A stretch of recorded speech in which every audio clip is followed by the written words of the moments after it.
¿Por qué el FBI y la DEA asaltan una comisaría a las 5:42 como si fuera un almacén de cárteles? ¿Por qué el pasillo de la comisaría parece de repente un corredor de combate a la luz de las linternas tácticas? ¿Y por qué esta operación no va contra los criminales, sino contra la propia placa? Aquí radica el mayor problema. Si el escudo que debe proteger a la comunidad se convierte en parte del canal, ¿qué queda entonces de la seguridad? Y la segunda pregunta, igualmente peligrosa, ¿fue una fisura aislada o ha crecido una red que ha trabajado en silencio, sistemáticamente y durante años? Sigue atento, porque lo que viene ahora cambiará tu forma de ver la confianza.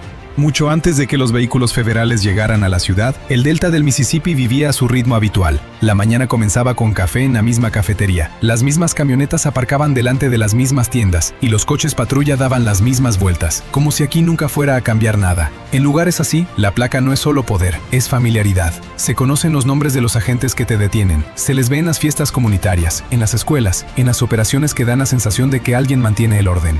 Precisamente por eso, las primeras irregularidades resultaron tan irritantes, porque eran pequeñas, casi invisibles. Una señal temprana provino del interior del sistema. Pruebas que se suponía debían estar bien guardadas reaparecieron en la calle. Durante las detenciones, se encontró cocaína cuyo embalaje coincidía con una incautación anterior, como si el mismo producto hubiera regresado de la custodia a la circulación. Para muchos, eso sonó a casualidad. Para otros, a una luz de advertencia que era mejor no mirar fijamente. Casi al mismo tiempo, apareció otro hilo. Un informe financiero pasó por un escritorio, con una firma que apenas parecía auténtica. No era la cantidad de los importes lo que resultaba chocante, sino el patrón. Reembolsos de combustible para vehículos que rara vez habían salido del patio. Horas extras ligadas a operaciones que nadie recordaba con claridad. Costes de mantenimiento que no coincidían con el estado de los coches. En el papel era solo burocracia. En la realidad, algo empezaba a corroer la confianza en silencio.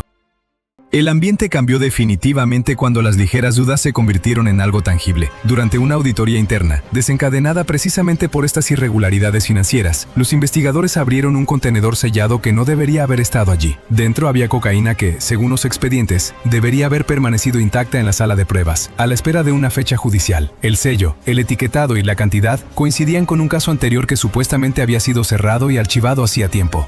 Este momento fue como una explosión a cámara lenta, porque demostró que el problema no ocurrió al margen de la policía, transcurrió a través de ella. A partir de aquí, ya no se podía explicar con negligencia. Un error administrativo no puede mover drogas de una sala cerrada, entregarlas a nuevas manos y, al mismo tiempo, hacer que los protocolos oficiales parezcan impecables. Lo que se hizo evidente fue la cooperación. Alguien dentro del sistema dio permiso tácito para que la mercancía del cártel circulara. Y así, el significado de cada pequeño detalle anterior cambió. Cada informe tardío, cada auditoría sin firmar, cada control llamativamente laxo, pareció de repente parte de un cuadro más grande.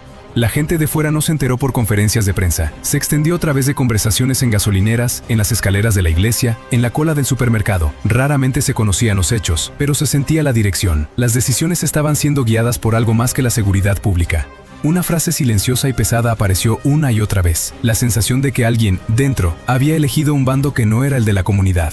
El shock fue aún mayor cuando las sospechas recayeron no solo en un nombre secundario, sino en agentes que habían sido vistos como modelos a seguir. Nombres asociados a eventos benéficos, actividades escolares o grandes detenciones aparecieron en notas confidenciales y borradores iniciales de la investigación. La idea de un único culpable se transformó en la posibilidad de una red. Y fue precisamente en ese momento cuando un bochorno local se convirtió en un asunto de importancia federal.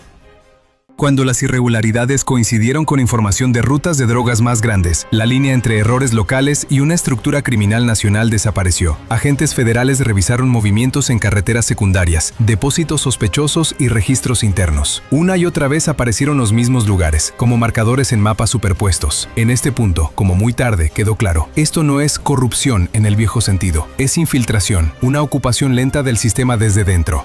Porque la primera ruptura no ocurrió cuando llegaron los vehículos federales. Ocurrió antes, en oficinas silenciosas, en formularios insignificantes, en una rutina que nunca fue cuestionada. Y una vez que esta fisura se hizo visible, solo quedó una pregunta: ¿hasta dónde llega?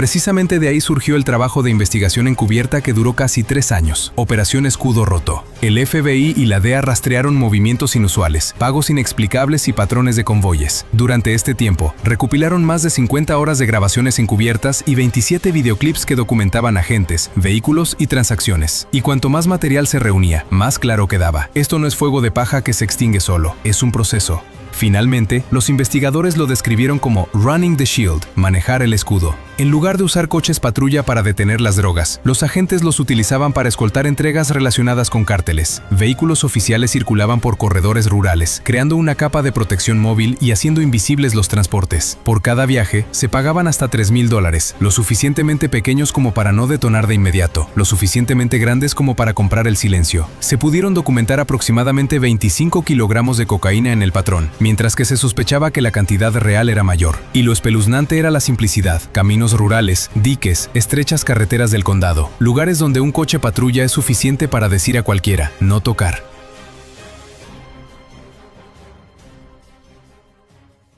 Cuando las pruebas, el momento y el riesgo encajaron, la operación pasó de la observación a la acción. Lo que siguió se ejecutó con la precisión de una planificación militar. En las primeras horas antes del amanecer, las fuerzas federales se movieron de forma coordinada por Mississippi y Tennessee. La intervención no solo afectó a puertas individuales, sino a cada punto crucial de la red a la vez. Las calles residenciales se inundaron de destellos de luz, mientras los equipos rodeaban las casas de los agentes cuyos nombres figuraban en órdenes de arresto selladas. Otras unidades se posicionaron en las comisarías que habían alimentado la corrupción en silencio. Otras más irrumpieron en oficinas conectadas con el canal de blanqueo de dinero. Desde la distancia, la escena presentaba la misma tensión que las grandes ofensivas antidroga. Luces intermitentes, pasos sobre el asfalto, aspas de rotor sobre los tejados, polvo en el aire. Lo inusual no era la dureza, sino la dirección. La misma táctica utilizada contra bastiones de cárteles ahora debía emplearse contra comisarías, estructuras de patrulla y oficinas administrativas, porque la traición había alcanzado una gravedad que exigía precisamente esta respuesta. Los registros sacaron a la luz pruebas que cerraron definitivamente el cuadro. Protocolos, patrones de ruta y sellos de tiempo confirmaron al menos 52 viajes de convoy, realizados bajo la protección de vehículos policiales marcados. Cada viaje fue planeado a través de cambios de turno, rotaciones de patrulla y rutas secundarias que evitaban grandes puntos de control. En muchos barrios, la gente se encontraba detrás de las cortinas y mosquiteras, porque solo ahora comprendían lo cerca que la historia había tocado su propia calle. En las habitaciones, los investigadores encontraron listas de efectivo, teléfonos cifrados con datos de ruta y recibos que coincidían con los contratos fantasma descubiertos anteriormente. El momento más emotivo llegó cuando los agentes que habían servido a la comunidad tuvieron que entregar sus insignias bajo supervisión federal. El contraste entre protección y traición se manifestó visiblemente. Justo aquí se rompió el escudo que antes solo había mostrado grietas. Al final, las cifras no dejaban lugar a excusas. 20 personas fueron arrestadas. 14 de ellas eran agentes actuales o antiguos. Se aseguraron vínculos de cocaína con varios convoyes, libros financieros, dispositivos cifrados para la coordinación y listas que mostraban cuánto había ganado cada escolta. La cantidad de documentos llenaba mesas en los puestos de mando temporales, como prueba visible de lo profunda que realmente era la infiltración.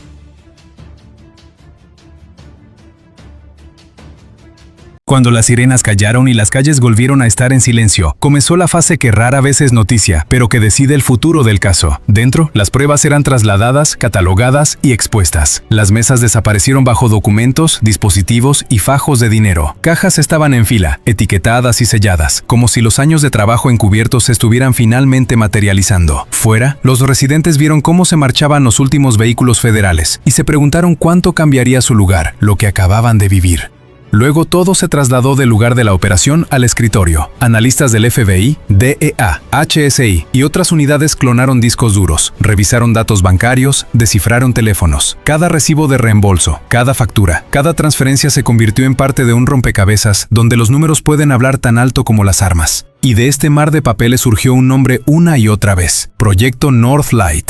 Presentado externamente como una iniciativa legítima para la formación y la seguridad comunitaria, pero identificable en los rastros financieros como un canal a través del cual se podía mover, limpiar y distribuir dinero procedente de reembolsos fraudulentos, contratos inflados y tasas no oficiales, sin desencadenar auditorías rutinarias.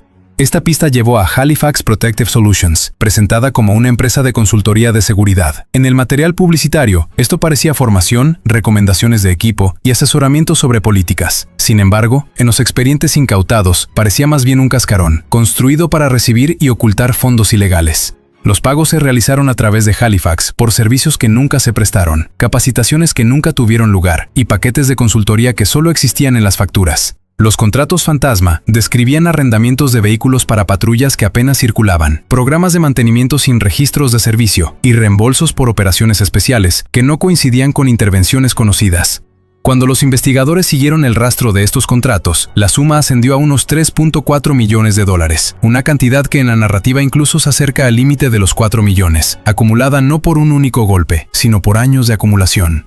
Y precisamente aquí radica la incómoda conclusión. Esto no fue solo un derrumbe ético, no solo malas decisiones. Fue un modelo que trataba las insignias, los departamentos y los programas públicos como herramientas de lucro. Los actores del cártel no tuvieron que irrumpir, aprovecharon la confianza, la rutina y las debilidades que existían desde hacía mucho tiempo.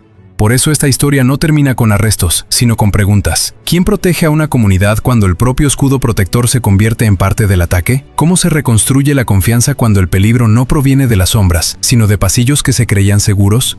Si quieres seguir entendiendo historias como esta, suscríbete al canal, porque lo que hemos visto, según sus propias palabras, es solo la superficie.